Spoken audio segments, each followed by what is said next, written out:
All right. Um, Thank you, everyone.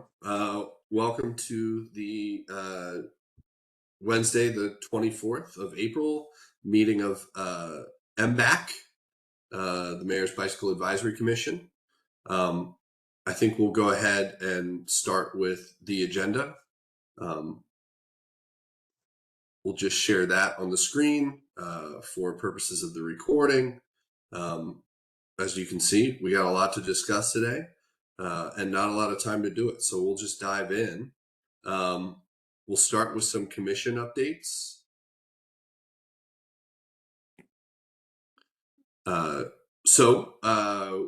As many people are aware, we have a couple of vacancies within our current commissioner board. We are officially opening up the applications for commissioners. All of the spots will be open until all of the seats are filled. So, if you don't hear back immediately, until all of the spots have been filled, we have not finished looking through the applications. We will follow up those applications, those candidates who are deemed to be qualified. There will be some short interviews that we'll do. And then once selected, those candidates will have to appear in front of City Council to be verified. But I believe we have the information of where to submit those applications on the screen. And I think we're also going to share those in the chat as well. Some of those links. Is that possible, guys? We can share it. If you guys go to the MBAC webpage, this paragraph is on the webpage. It needs to be, the email at the end has to be updated, but this paragraph is on the MBAC page, and you just click on this webpage, and it'll take you right to the application. So I'll share that link in the chat. Awesome. Thank you very much. Okay, so we'll move on to some community updates. Yeah, so we have Quentin from Rails to Trails to talk about Celebrate Trails. Okay. Hello, everyone. Thank you all for having me. As they mentioned, my name is Quentin Batts. I work for Rails to Trails Conservancy, and I'm the Baltimore project manager working with the Baltimore Greenway Trails Network. So we have a good lineup for this Saturday. Our annual Celebrate Trails Day is a day where we partner with a lot of our community partners and uplift the trails, get people out there, get them educated on what's going on, just have a good time. So our first event is the Glen Oaks Family Fun Day. It's hosted by the Glen Oaks Community Association. There will be a cleanup that's starting in the morning from 9 to 12. Then there will be a break for lunch. And then after that, the fun and games start. There will be a kickball game, whole bunch of activities going on. So if you live close to Chinkapin Run Park, please come out and enjoy. Next slide. And then for our next event, we are hosting a guided trail tour, which will be led by Black People Ride Bikes and Catonsville Rails to Trails. There will be two starting points. The first one will leave from Atwaters in Catonsville at 10 a.m. and the second one will leave from Carroll Park at 10 a.m. Both rides will meet up at the Gwynns Falls Mighty Park at noon for a little break and to catch up on one of the events that's happening in that space. And there will be two rides that are happening on this event. One will be a short mile ride through the Upper Gwynns Falls Trail, and the second will be an extended ride that pretty much touches all the rest of the trail. And there'll be an option for riders to return to Atwaters in Catonsville or add 5 miles and finish at Carroll Park. So there's a lot of information up about this. There's a Facebook event you can register at. So please come out and join. Folks will be meeting up at Carroll Park at 9 a.m. and everyone will be rolling out at 10 for both rides. Next slide. And our next event is happening at the Gwynns Falls Mighty Park. So that's the location that both of the bike rides will meet up at noon. And that space is hosting a community planting day. So that's a nice park that the community has been working on for a while. And they're hosting a community plant day from 10 to 1. And in between that time, there'll be a time where folks will interact with the bike groups that's coming, and I'll be tabling that event, giving residents information on the trail project plans. Next slide. And for our final event, there will be a youth cleanup day at the Urban Oasis with their team working group. So there will be a cleanup starting in Hanlon Park at 11 a.m. And shortly after that, there will be a group facilitation hosted by Environmental Labs, and they will be talking with the youth about how they plan or would use a trail that worked and came through the park and through the urban oasis, and what are some key elements that they would like to see on the trail. So that'll be a nice conversation had with the youth just to see how they envision use the trails. But early in that day, there'll be a cleanup happening along the stream and behind Bard Elementary. And that's a wrap. We really hope a lot of you can make it out to these events. If not, we look forward to seeing you on one of our youth rides. Thank you. Great. Awesome. It's getting sunny out, so all the events are coming. It's time for people to get out, get on those bikes. I think we have a couple more events that we're going to talk about.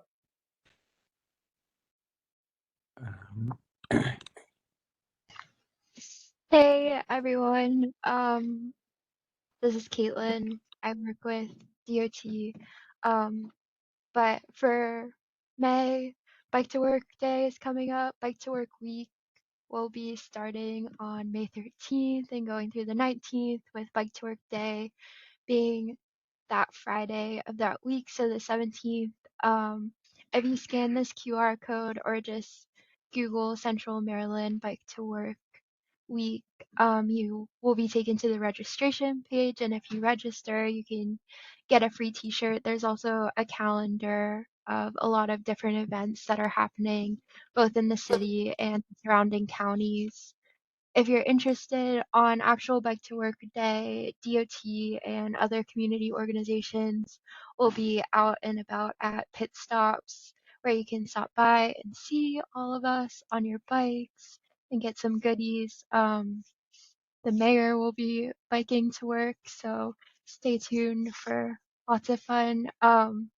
For the actual Tuesday of that week too, Spin is hosting an event at Lake Montebello, which will be pretty casual, but just hanging out up there and trying out their new scooters and learning more about the micromobility program and other options for getting to work.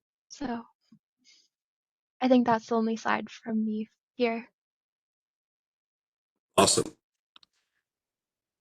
Quick question for Caitlin. Do you know if the mayor is going to be doing a ride again? And if so, sort of like where they'll be starting that ride? Yeah, so the mayor will be riding in on Bike to Work Day from Eager Park to City Hall, and I think stopping by the SHA pit stop to intersect some other transportation officials from our city. So if anyone's interested in, I think specifically for this group, if anyone's interested, if your organization is interested in participating in some way, reach out to me. Or if you personally are interested in volunteering, we need some help setting up some of the pit stops throughout the city. So just let me know. Thank you. Hey, Eli. I think also we might have some community orgs in the audience who might also be doing some of their own pit stops. And since we're not going to meet for the MBAC until after Bike to Work Day, I want to give them an opportunity to bring attention to any of those. I think I saw Jed, but maybe he dropped off. Sure, no, I'm here. I'm happy to give some Bikemore stuff. So we will have a pit stop in front of Bikemore headquarters, 2209 Maryland Avenue. That's registration stops. If you want to pick up your t-shirts and stuff, you can do that if you register for that site. We also are going to have a bike to work day after party on bike to work day. So that evening at Peabody Heights, we'll have like an event announced soon for an after party. And then we will also be at Scoot at the Park because our mobile bike shop will be there. So our mobile bike shop relaunched for the season, and it's every Tuesday at Lake Montebello, 4 to 7, every Thursday at Druid Hill Park, 4 to 7, and then popping up in a lot of different community events around the city. But if you want your bike repaired for free, that's a good opportunity to get it done. Great. There's also on the Bike to Work Week website that I think someone shared in the chat, all of those pit stops, including like Bike More's information with their address and like the times of their pit stop are all on that website. So Very cool. Well, Alan and I are going to try and hit every single one on our way to work Friday morning. So we'll keep you updated as of how successful we are. Eli, you want to go ahead and move to the next slide? Sure. So I think that I was a little neglectful in getting some of the details plugged in for this month, but we do have, just always like to mention the Baltimore Bike Party on April 26th. The Rails to Trails Celebrate Trails Day and the Bike to Work Day have already been mentioned. The correct date for the Bike Collective Year of Rides event, I believe, is actually May 18th. I will drop a link in the chat for their the Bike Collective, which is short for Baltimore Youth Kinetic Energy Project. It is a great organization that sort of runs a youth bike shop and training programs and a lot of support for young people with an interest in bikes in the city. They are having their 10th birthday party on Saturday, May 18th. We also wanted to mention, I think there may be a bike tour that is going to be part of this event, but also may just be of interest to other folks with an interest in sort of cities and planning and transportation, is the Placemaking Week event, which is taking place. It's a national event that moves around to different cities around the country. This year, it is going to be here in Baltimore City from June 5th to June 8th. And so I dropped the link for both the correct details for the Bike Collective 10th anniversary event and the Placemaking Week event. And I think James has already corrected it in the slides on the back end, or John already corrected it in the slides. We just corrected it after, Sean, you started sharing the slides. So apologies for that mix up, but those are the additional events that we wanted to highlight. Awesome.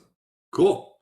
All right. Well, I think we'll move on then. I think we have some Rec and Parks updates next. Do we have a Rec and Parks representative? Yes, I'm here. My name's Kenny Perry. I'm with Trail Maintenance with Rec and Parks.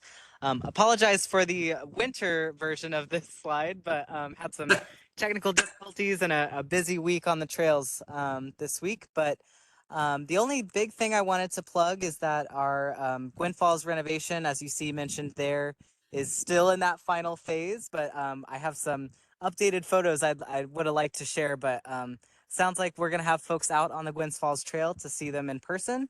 It's the main thing is going to be the bridge decking. Their crews are out there every weekday working on replacing the bridge decking from one end of the Gwynn Falls Trail to the other. They have pretty much wrapped up the Winans Meadow kind of further western segment with the bridges. So you will see brand new bridge decking out there on the trails, and they'll be working their way south through Carroll and elsewhere on the trail to kind of wrap up that big item on the list. And then we'll also have some new bike-friendly gates going in throughout Gwynns Falls Trail and mostly in the Gwynns Falls Leakin Park area. But other than that, we are busy on the trails and getting them ready and clear for cyclists and other trail users. So as always, I like to plug, if you run into anything on the trails, drop us a 311 and we will get it taken care of. But otherwise, please say hello if you see us out there. Thank you. And can I just add to Ron Rudisil, Chief of Parks, that we actually have 4 people on the trails now. So that program is growing. So I have a motor vehicle driver that's there now with Ken and Sarah, and also a seasonal maintenance aide that's working with them. So there's actually 4 people on our trails now. That's great. Well, thanks to Rec and Parks for doing all this work and expanding your resources to keep our trails cleaner. Okay.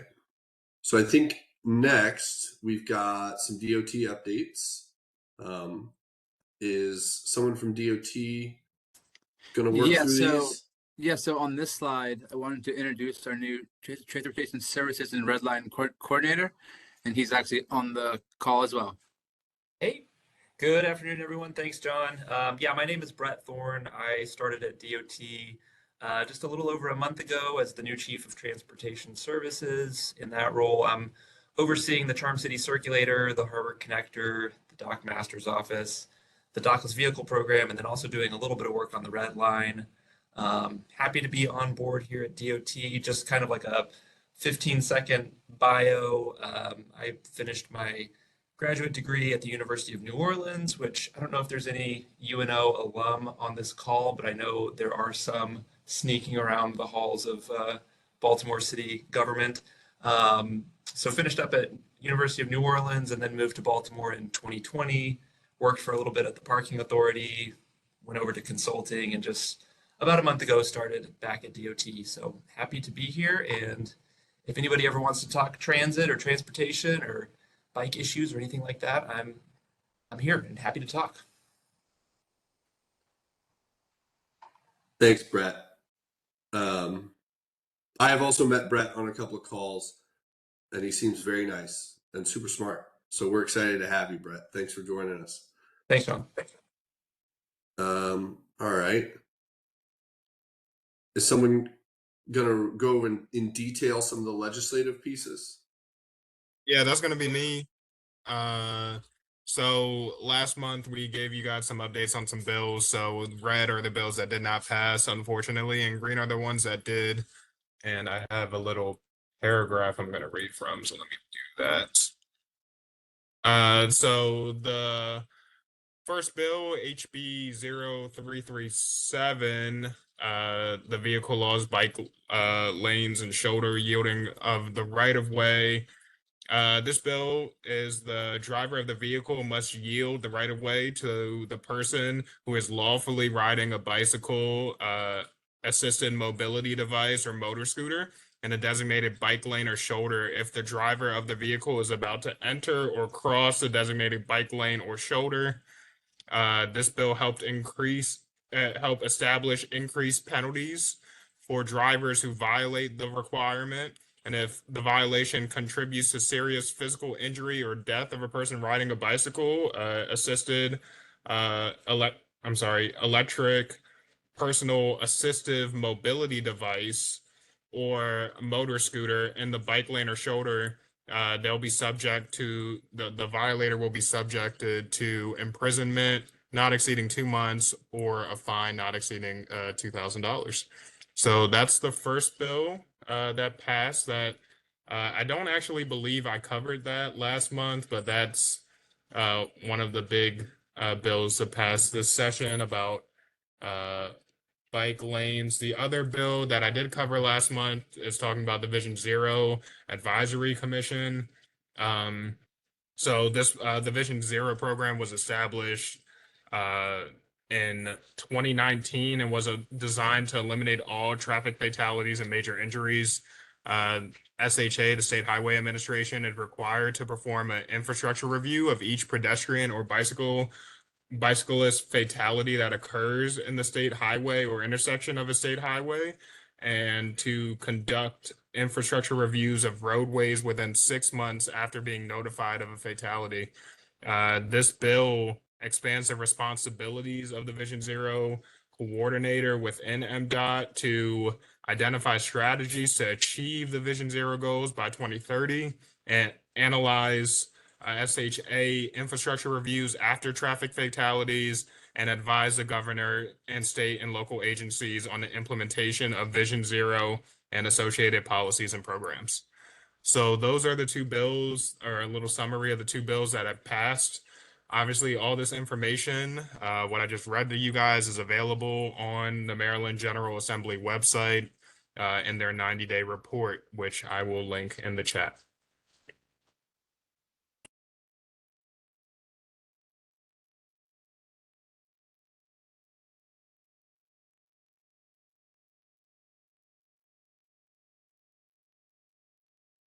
Sean, you're talking on mute. I do that sometimes. It's a trick I learned. So it looks like next we've got some micromobility updates. Caitlin, is that you again? Yeah, this will be me again. So for the dockless vehicle program or the micro mobility program, um, we do have a program website and a small micro mobility committee that also has a website that has more extensive program updates. We held a quarterly meeting actually earlier today, so the presentation and recording about all of the program updates and logistics should be up on our website by the end of this week. But just some quick updates. So we, over the past month or so, started getting some new scooters on the street. So a new model of spin scooters are going to be out and about this spring, that are a little bit sturdier and newer, and they're brand new to our market, but just brand new in general. So really great to see some improved scoots out there. There's also an improved spin access plan. So those of you that aren't familiar, spin access is the low income plan that Spin offers. All companies that operate in Baltimore are required to offer low income cash payment and non-smartphone plans in order to operate in Baltimore. So Spin Access is Spin's version of that, and they actually launched a new version of their program where low-income eligible residents are able to take free rides on Spin scooters. So definitely spread the word about that, or if you're curious and want some information about that to share, um, in your communities and through your organizations, reach out to me. And then finally, with the nicer weather, have been getting out and about again with engagement. So we had an event a couple weeks ago at Rash Field, just having people try the new scooters, and also give out information about the Spin Access plan. So next slide. And then just as far as permit updates, our program, working with the micromobility companies, is an annual permit. So that means every year we're updating and changing the permit regulations and also um, offering permits to the companies that operate here. And this year we're going to be accepting applications for an additional second operator to potentially join the Baltimore market. So if you're interested in learning more about that, there's going to be a lot of information on the Baltimore City Micromobility Committee website, detailing updates to the permit regulations and what the application process looks like. But we also have the rules and regulations specific to this program. We're always looking to improve over time. So we're accepting, starting in early May, public comments, just trying to gather feedback and gauge if anyone has any additional comments to improve the program, whether it be for this year or in future years. So I think those are all of the micromobility update slides. Oh, Great. sorry. There's one last one, but it's just, if you're interested about any of the things I shared, you can reach out to me or check out our website. And then we'll have another quarterly meeting for the program in July, should anyone be interested in joining. Okay.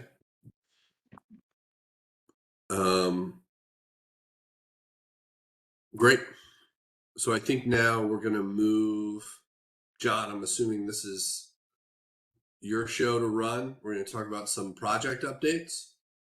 Yeah, sure. So first off, we're going to go over the Baltimore Greenway Trails updates. So I'm the BC DOT project manager for the Boston Street Connector.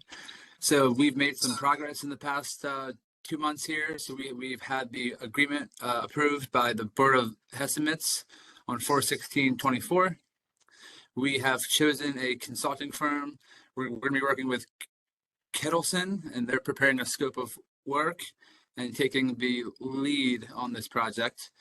And then we're hoping to kick off outreach in early May in the Boston Street area of East Baltimore. Thank you. You can go to the next slide. Okay, then we're going to have Nick from Department of Planning talk about this slide. Yeah, my name is Nick Shupin. I'm the Greenway Trails Planner with the Baltimore City Department of Planning. Sort of moving up the trail a little bit in East Baltimore. I have a couple of updates for the Norfolk Southern right-of-way, which connects near where Boston Street segment that John just talked about is, going north parallel to Haven Street. We recently completed the NEPA process for some funding that we got from the federal government. We are in the process of getting appraisals and doing some title work, doing fundraising, and moving ahead on hopefully acquiring that property to start developing a trail that will connect eventually to the Herring Run Trail. That segment goes from about O'Donnell Street up to Federal Street, going south to north. And then from there, it connects to the BGE trail that runs along a BGE corridor. And we've recently received a signed license agreement for that trail segment from BGE. We still have to get it executed on the city side, but that is moving ahead soon. And we will start working on fundraising for design work for that as well. Next slide. And it is grant application season, so we have put together a funding strategy for the Greenway Trails, sort of at large, broken down by some of the segments and projects. Everything is in, it's complicated because everything is in different jurisdictions, different agencies, and different states of development. So I'll run over these applications that we are working on at present right now.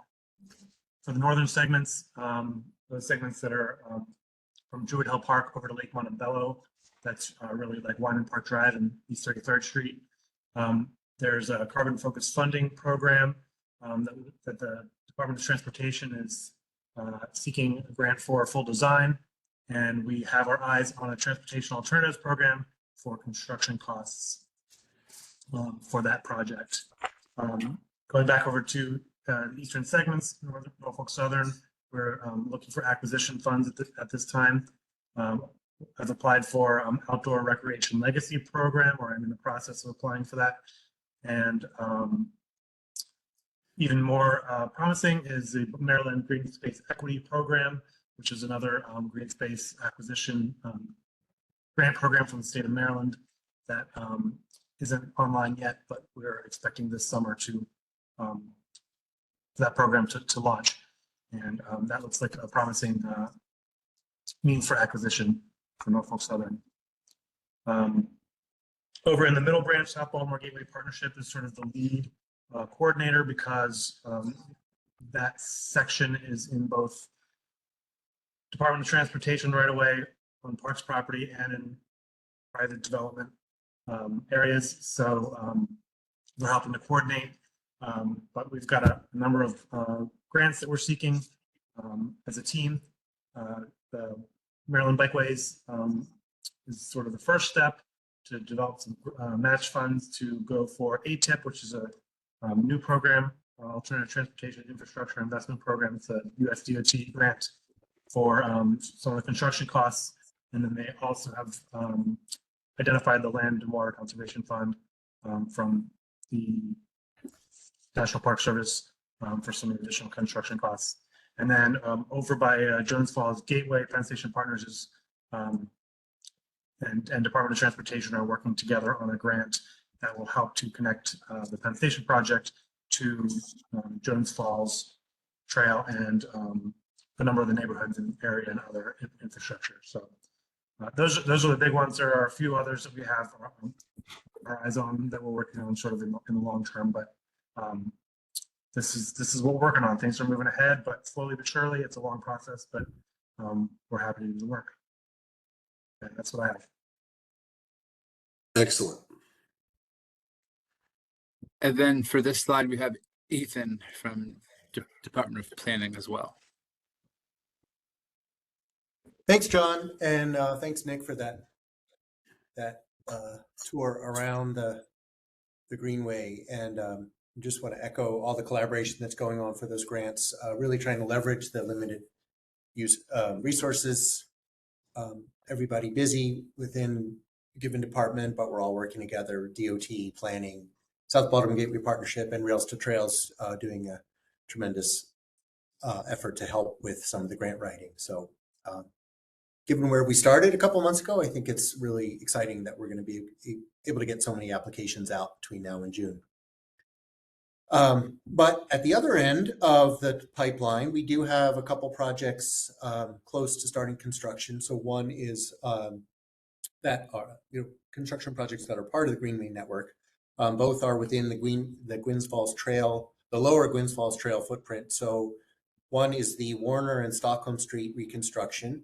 That's project in the right of way, Warner Street in the Casino Entertainment District, or Walk at Warner. So that will be fully reconstructed. Warner Street itself from just north of the Casino Plaza at Worcester Street to Austin Street, which is at the south end of the M&T Bank Stadium complex. And then the reconstruction project will also extend along Stockholm Street eastward from Warner to where it meets Sharp Street. Yeah, and that's a mistake, not to Russell, but just as an update on what the project scope involves, Warner Street itself will have a flush curbless cross section. So it's really intended as a pedestrian oriented corridor south of the stadiums. Both Warner and Stockholm segments will include new dedicated, separated, state-of-the-art shared use paths for the Gwynns Falls Trail. And again, that will improve the network connection from Sharp Street to the off-road waterfront trail south of Worcester Street, which runs east of the casino garage and was also recently improved. So construction start we expect in the next couple of weeks, say by mid-May, for an 18-month construction period. So that takes us to completion at the end of 2025. In terms of the construction period, it'll be interesting to see. Warner Street will be closed to traffic through the construction period. Austin Street will remain open, crossing Warner Street. Stockholm Street will be open, but will be dead-ended at Warner, so traffic will be limited. And the bike route itself, as the interim route of the Gwynns Falls Trail, will be rerouted around the project through Carroll Camden. I don't know exact route. I think it's probably on Ridgely Street where it has run in the past.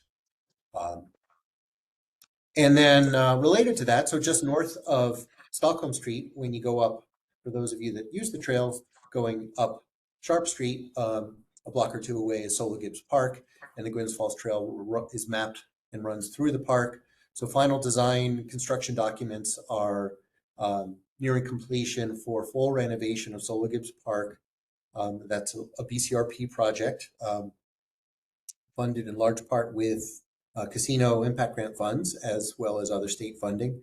And so that park will be fully improved, fully renovated, including improvements to the Gwynns Falls Trail through the park. The park project is fully funded to go out to bid in the second half of 2024, and construction then would start around 6 to 9 months later. So we're not quite in construction, but we're moving towards capital projects for these two segments of the trail network. That's all I have. Okay, I think Excellent.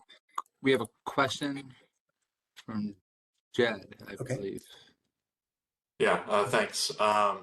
Actually got two. One is I was just wondering, on the previous slide, if we have an update on like how much funding of the 1.5 million we are awarded in the Maryland state budget surplus in 2021 and I forget the number, 2.5 million we were awarded in last year's congressionally designated spending. So like the $3.5 million we had available for the Greenway Trail Network for acquisition and construction and things like that, like what we still have available and what we've spent that on if we have. And I guess a second sort of highly technical question, Ethan, when they did some improvements around the stadium parking lot south of Solo Gibbs, they took away this like curb cut that like actually lets you get back onto Sharp Street from the Gwynns Falls Trail. And I'm wondering if that can be some sort of fix there can be included in that Solo Gibbs Park work so that you can actually ride your bike on the trail without having to go off like an 8-inch curb.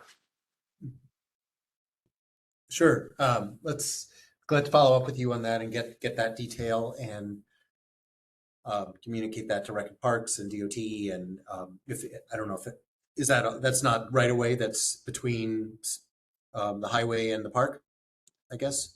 Yeah, it's basically there's like that little sidewalk kind of underneath the highway just south of the park. Used to have a curb cut. They got rid of it because there was like stadium people driving there, but it used to be like a whole ramp for cars, but they didn't put in like a smaller curb ramp for bikes. So now you can't really get in and out there.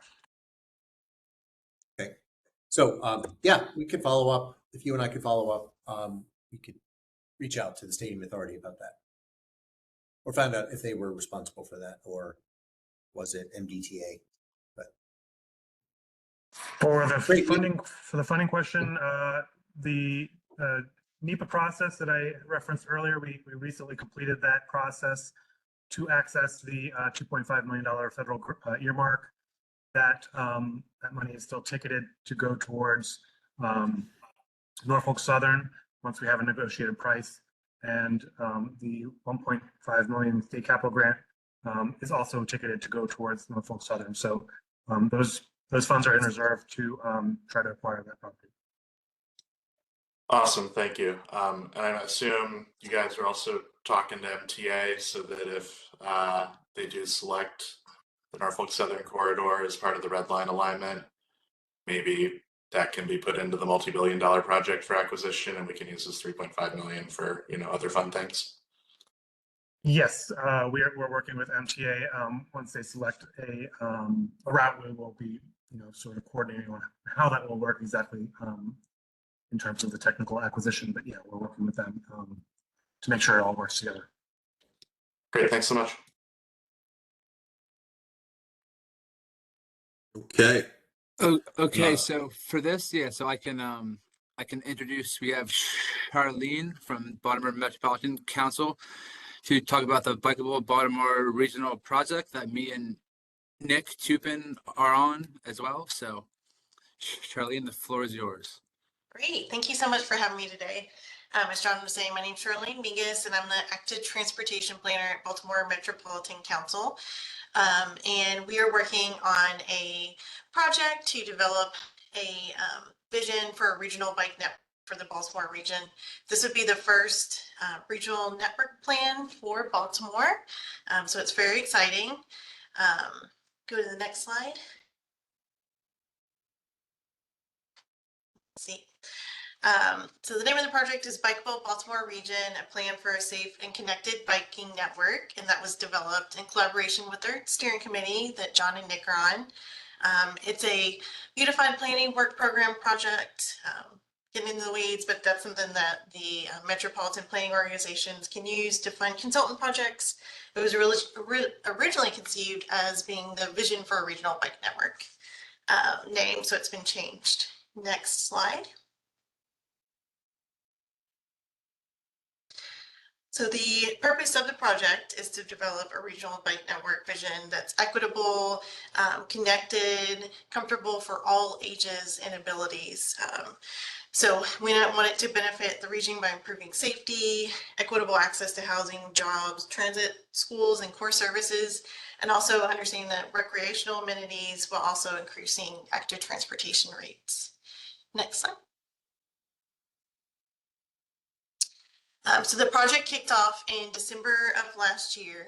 We've been doing the Discover phase, which is looking at past efforts. So looking at the bicycle master plans, complete street plans, and Vision Zero plans for the jurisdictions in the Baltimore region. One important thing to say is this project, we're not developing new plans for bike facilities. We're taking what the local jurisdictions have already developed through, excuse me, a process working with the public. We're taking those elements and then pulling out what could be considered regionally significant to create a regional bike network. It's kind of similar to inspired by the plan for the National Capital Trails region in the DC area, if you're familiar with that. So we're wrapping up the Discover phase and analyzing the data. We're doing safety analysis and things, and we're getting ready to kick off the first engagement period. That will run from May 14th to July 19th. It will include many online opportunities for feedback. We'll have a story map, survey. We'll also have in-person public meetings in each jurisdiction. So that'll be about 8 total in-person public meetings.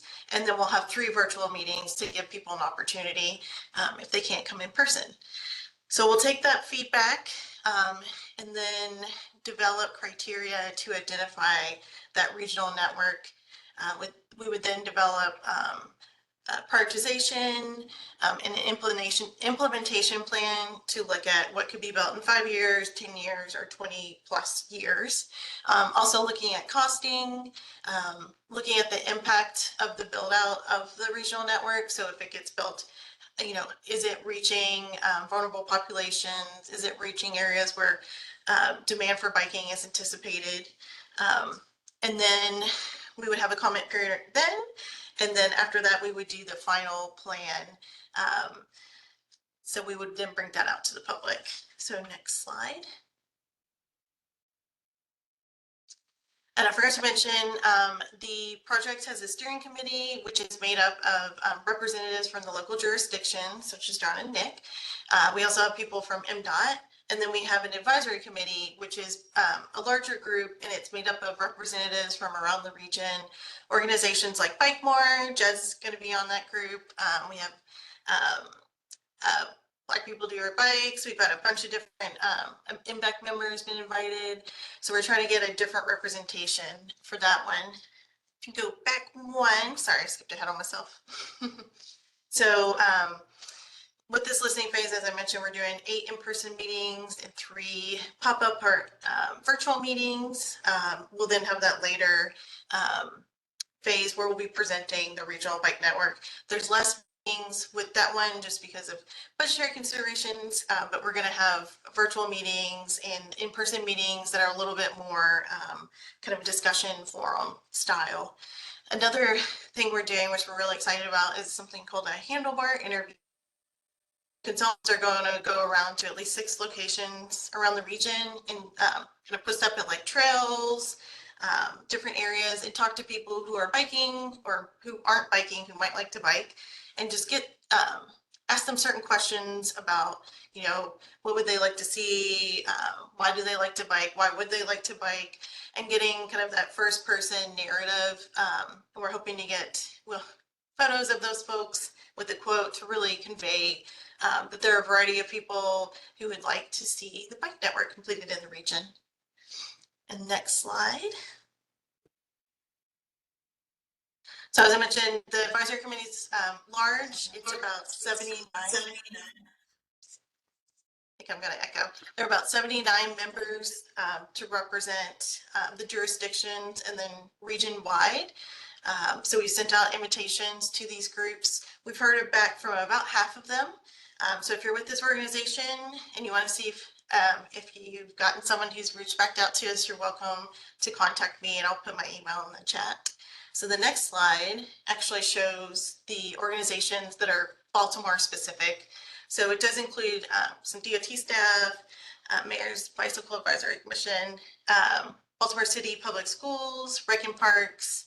We got the Bike Collective, Bike More, and other groups. If you see a group that you think is missing, definitely reach out to me, and we can talk about that. Next slide. So right now we are in the stage of working on the vision, so that defines the broad ambitions for the project. We've got a draft vision, so we'll be presenting that in this first comment phase.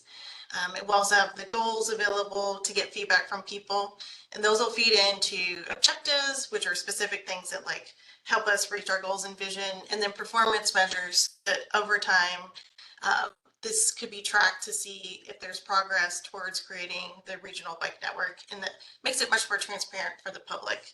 On the right side, there's the criteria, which are the elements that'll help select what facilities, planned facilities could be considered part of the regional bike network. And then there will be recommendations.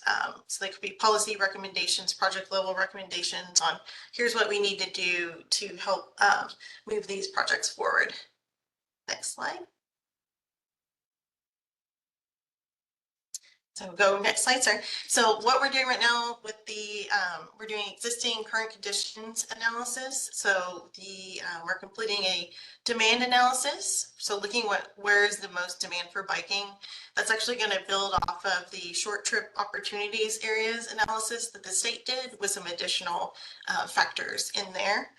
We're also doing an existing network summary. So what's the bike network today? What kind of facilities? What percentage of them are high stress or low stress? Then we're going to overlay those with where the vulnerable populations are to identify gaps where those populations aren't served by the current network. We'll also, as I said, take the Maryland Department of Transportation bicycle level of traffic analysis and use that to assess how comfortable and accessible the bike network is.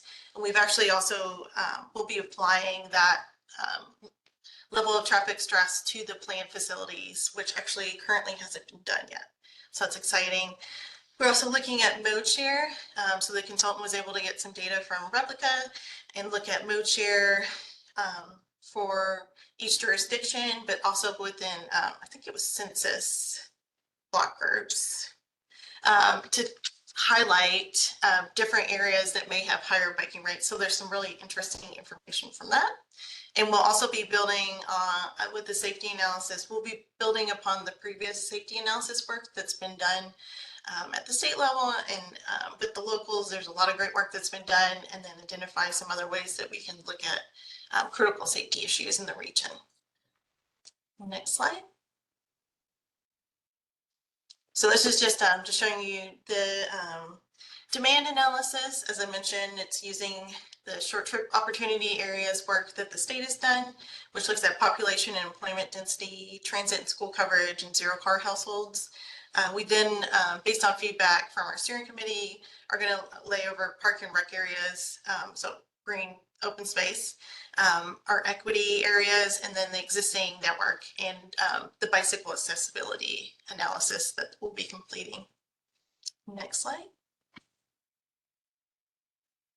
So with the equity approach, we'll be taking Baltimore Metropolitan Council has something called the Vulnerable Populations Index to look at, it identifies areas where you have equity need areas. We'll also be looking at federal indicators such as the disadvantaged communities. So then we would then look at demand, accessibility, and the existing network within that. Next slide. And with the safety approach, as I mentioned, we were referring to previous plans and then analyzing safety at the regional level. We'll be using a little bit more updated crash data than what the state used for the Maryland statewide bike and pedestrian master plan. So the analysis will include a heat map, statistics, and the crash severity index map. Next slide. So that's kind of a quick overview of things. We'll have more, of course, as we continue with this project. It's going to conclude, we're anticipating it will conclude in June 2025. So this is a 1.5 year long project. It's a big project, and we want to really make sure that we're reaching out to people in the community, to you all, to make sure that this plan reflects what the region would like to see for a regional bicycle network. Does anybody have any questions?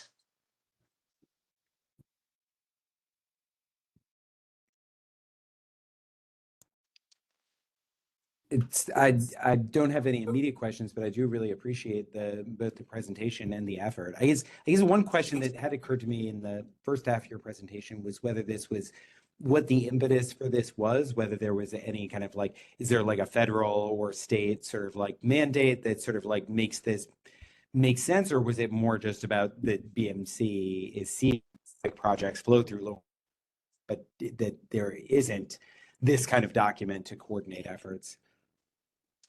Well, so there's no federal requirement. This actually didn't come from BMC. We, I believe one of our local jurisdictions proposed it as an idea for a consultant project. So it's a really interesting process is where the local jurisdictions can propose consultant projects that BMC will be lead project manager on, but then in collaboration with the local jurisdictions. So this is one of those where one of our local jurisdictions said, hey, I think this would really help with cross-jurisdictional collaboration. It would help with like grant applications and things like that. So I think, was there a second part to the question? Sorry. No, I think that covered it. Great. Thank you. Oh, Ethan, yes. Hi, Charlene. Nice to see you. So on that theme, if we have an extra 30 seconds, could you, to our chairs, could we have Charlene report on the BRTB's support for the Patapsco Regional Greenway? Because that is an example of a TA project that BMC is leading on and kicking off. And it's exciting because that's a regional project, represents a regional effort, but the next project that BMC is leading on will be the Baltimore City segment of that connects that regional project into the city's trail network. So I would happy to talk about that. Great. So the Patapsco Regional Greenway Plan was developed and adopted in 2017 by the BRTB, which is made up of representatives from the local jurisdictions. So that would stretch from Sykesville all the way down to the harbor. And BMC has been able to help through this consultant, the UPWP kind of program. We are allowed to do up to preliminary design as an MPO. So we've been able to help in the Sykesville area with a 30% design plan for there. We've also done one in Howard County in the Elkridge area. We're working on wrapping up one in Baltimore County, extending from Guinness to Southwest Area Park to the Patapsco Avenue area, and we're working on one in Anne Arundel County, connecting from Elkridge down to the BWI. So the next segment, which will be happening, kicking off hopefully later this summer, will be the Cherry Hill segment. So that would connect from the Patapsco Avenue area, going up and then coming through the Cherry Hill Park area to connect into the trail system there. So we're really, really excited about being able to support the local jurisdictions in this way. And we're just happy to be able to help. Once that's kind of wrapped up, we don't have a lot more Patapsco Regional Greenway segments that need more preliminary design. So we're looking at other ways that we can support local jurisdictions, potentially by helping with other preliminary design, such as maybe segments that are identified for in the regional bicycle network. That may be an opportunity. Thank you. Yeah. And thanks for the collaboration. Definitely. Thank you so much. Awesome. Okay, cool. Well, I think we're going to move to the next round of project updates. John, are you here to talk about our new or improved pedestrian count program? Why, yes, I am. Okay, well, thanks again, Charlene, for the presentation. So, okay, so basically, I spoke to you all last MVAC about our next objective with the bike counter program, which was to launch a public interface that the city of Baltimore can view at any time, or even outside of the city. Anybody can. And so we have been able to accomplish that in the past 3 weeks or so. Actually, we have not posted this on any of our websites or socials yet. So all of you are kind of getting the first kind of peek at this here. So basically, as you see here, this is using a cycle OSM, which shows our separated bike lane network in the city. It shows the 10 bike counter locations here. So just kind of go over some quick numbers, 216,000 counts in 2024 so far, a daily average of 211 counts per site. Then it's kind of small, but in the top right corner, I kind of just want to show you guys what you would see if you clicked on. Actually, I'm going to share it in the chat right now, so you can see it for yourself as well. But for the Jones Falls Trail, we've had 13,000 counts in 2024. We've had a daily average of 122 counts, and we had 158 counts yesterday for that bike counter. We also can so on the right here, there's a little square that shows 3 squares, and you can use Cycle OSM, OpenStreetMap, and other sources to kind of view this spread of our bike counter locations. So I thought that was pretty interesting. Also, if you click the Bike Baltimore logo in the top left, it'll take us to our DOT home page. Thought that was also kind of interesting. Then lastly, you see we can share this info on Twitter. I call it Twitter still, LinkedIn, and Facebook on the top there. So if you guys wanted to share that, people are in fact, to help promote positive ridership in the city and just show that, this bike lane was used 158 times yesterday, for example. I think that would be great to share. Question from Ethan. I see you have a hand up. Sorry, that was up from before. Oh, cool. Sorry about that. All good. Yeah. So so that slide there. We can go to the next slide.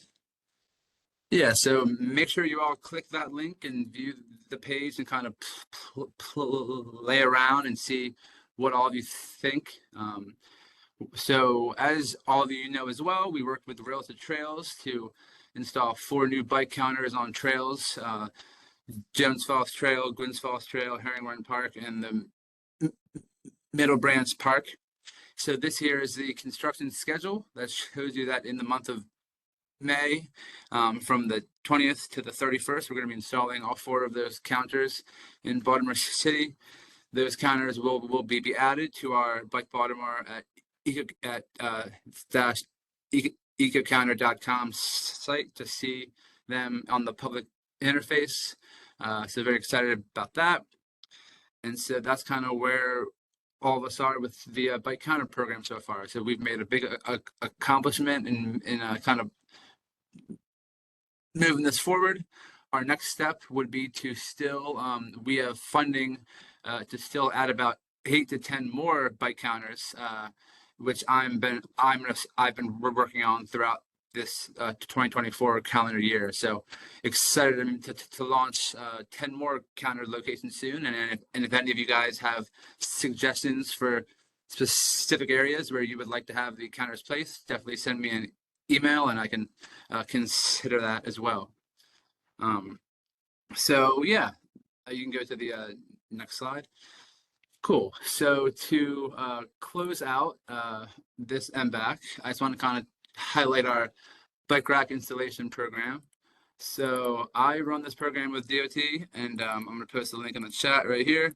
So if we actually get requests for commercial properties or public spaces to install bike racks free of charge. And so if any of you guys know any spots that needs a rack, or maybe you can contact the owner because we need their approval.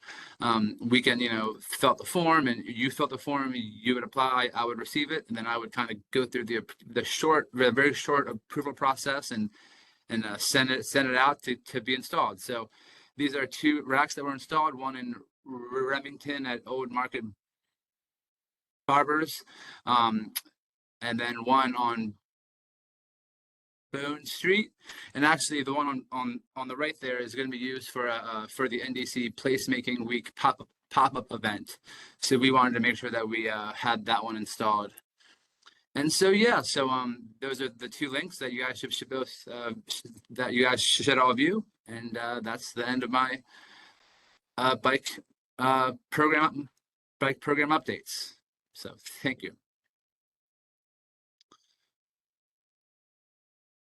Awesome. The end of our agenda. I think what we'll do now is just very briefly, we'll open the floor in case some of the attendees have questions or events that they want to bring attention to upcoming.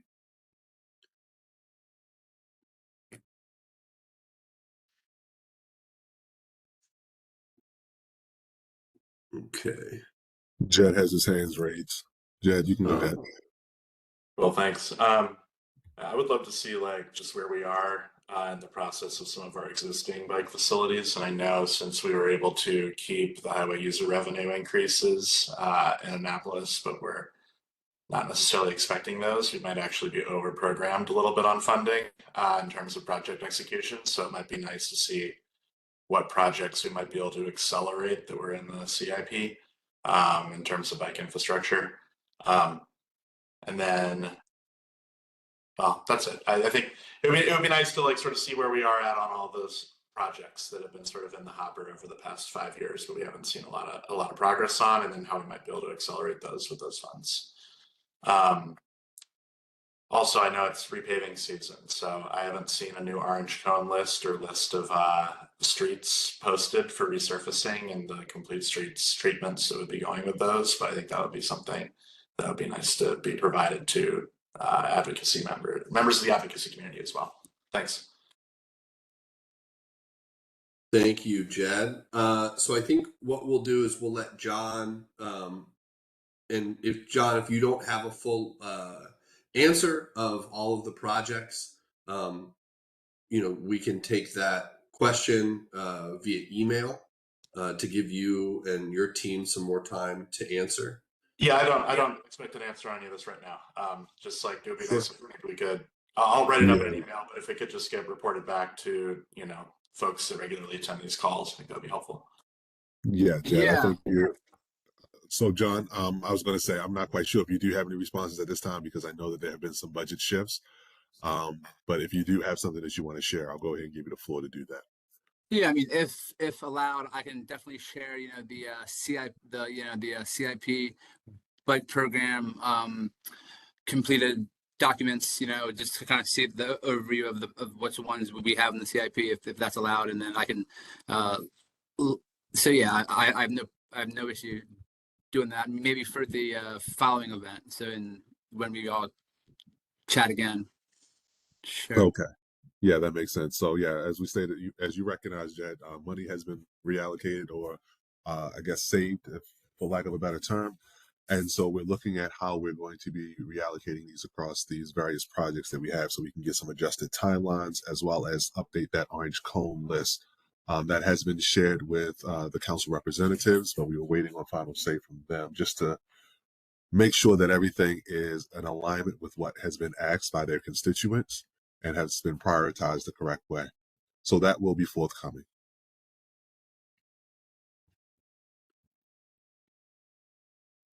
Okay. Does anyone else have any other questions or concerns they want to elevate to the group?